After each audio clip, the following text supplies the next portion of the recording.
Have you ever been tempted to try taking pictures in manual mode, but have been too scared to leave automatic behind? With a basic knowledge of the exposure triangle of photography, you can start your journey today to becoming a master of your camera and pictures. The exposure triangle contains the three most important components of taking a properly exposed picture. The triangle is made up of aperture, ISO, and shutter speed.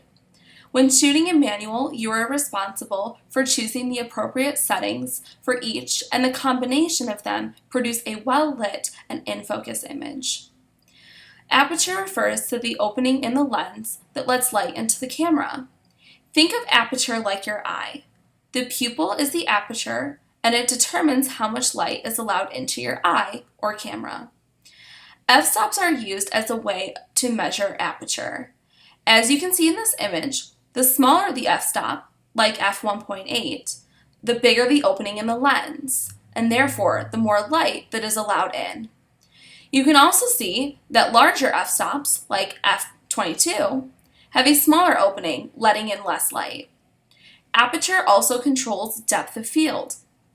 Depth of field refers to the subject that is in focus, as well as a little bit in front and behind the subject that is also in focus. The smaller the f-stop, the greater the depth of field, which creates a blur of the background. This effect can be seen in this picture I shot of a flower. The rose is in focus, but the background is blurred out. A larger f-stop will allow more of the image to be in focus. ISO is the level of sensitivity of your camera to the lighting. There are different steps like 100, 200, 400, 800, 1600, and so on. The lower the ISO, the less sensitivity the camera is to the light. ISO allows you to take pictures in low light settings simply by choosing a higher ISO.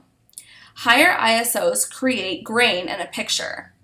As you can see in the image, as the ISO increases, so does the amount of grain in the picture.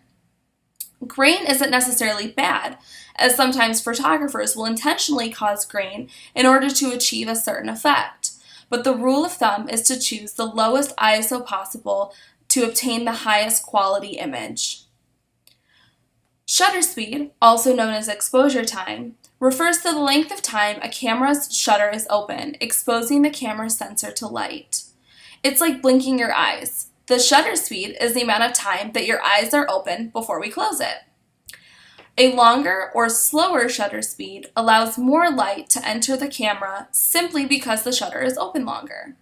The opposite is also true regarding shorter or faster shutter speeds.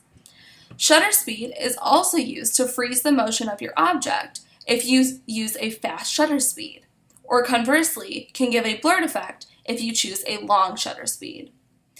You can see this in the image that I took of my sister, that I chose a somewhat faster shutter speed in order to freeze some of the snowflakes as she blew on them.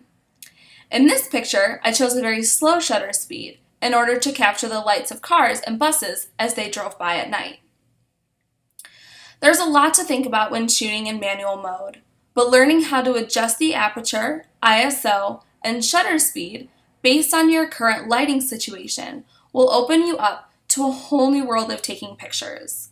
Understanding the manual setting will give you more freedom to explore the greater benefits of digital photography. If you have any questions, please feel free to reach me via email or by phone. Thank you.